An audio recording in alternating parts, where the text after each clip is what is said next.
Hello everyone, this is Randy. Welcome to another video.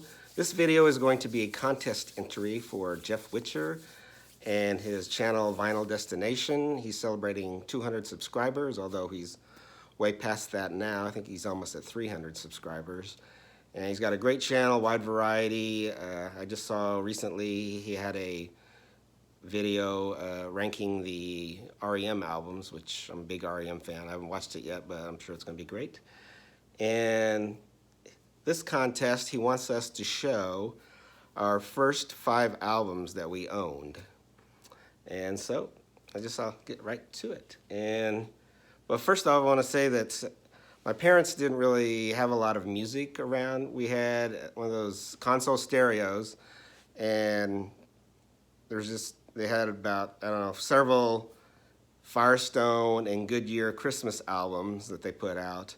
They had a Johnny Cash album, a country compilation album, and some 50s greatest hits album, but they weren't the original artists. They were from other people. That's about what we had. But although when my grandparents passed away,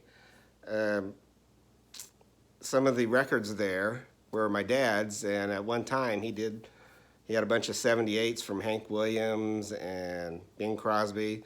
So I guess at one time he was more of a music listener, but not the time that he was raising us up anyway. But anyway, my first album was bought at a place called Montgomery Ward's, which is kind of like Sears, if you remember the Sears store. It's a big department store in Kansas City.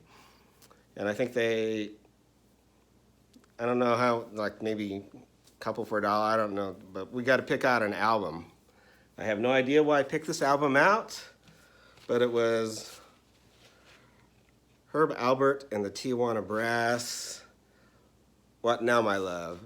This isn't actually the album I got because I sold that when I was in college. I don't know why, but I found it again. But this was actually not this exact copy, but this was the album, the first album I ever had was this one right here. And I have no idea why I picked it, but even now, I love Herb Alpert, and maybe it's for nostalgia's sake, but anytime I see a Herb Alpert album, I'll grab it. The next records that I obtained were through the Record Club of America, which I convinced my parents for me to join. And I don't remember if they would send you out a record every 2 months, or I don't remember how it worked exactly.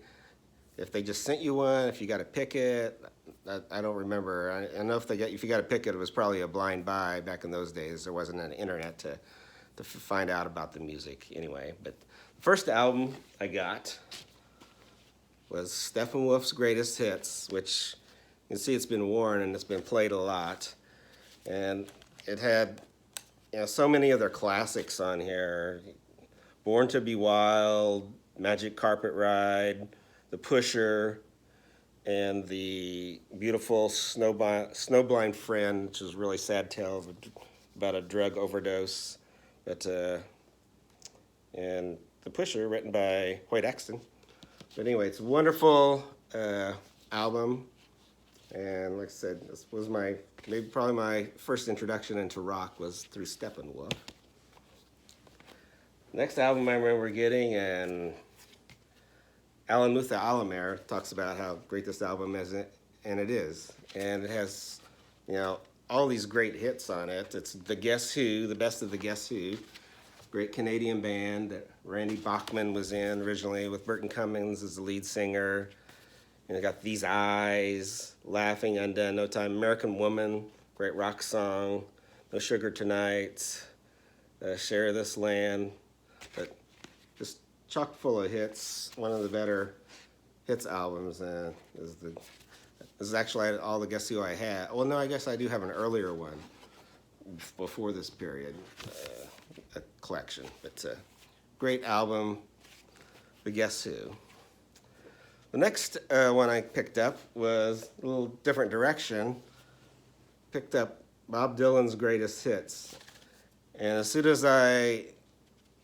I'm a big lyrics person. As soon as I got this album, I became obsessed with Bob Dylan.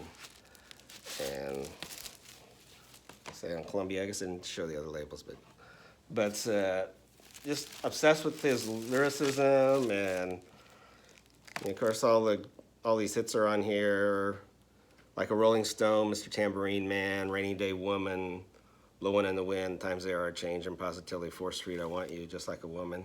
I mean, everyone's a classic on here, but a great introduction into Bob Dylan, especially when you're a kid.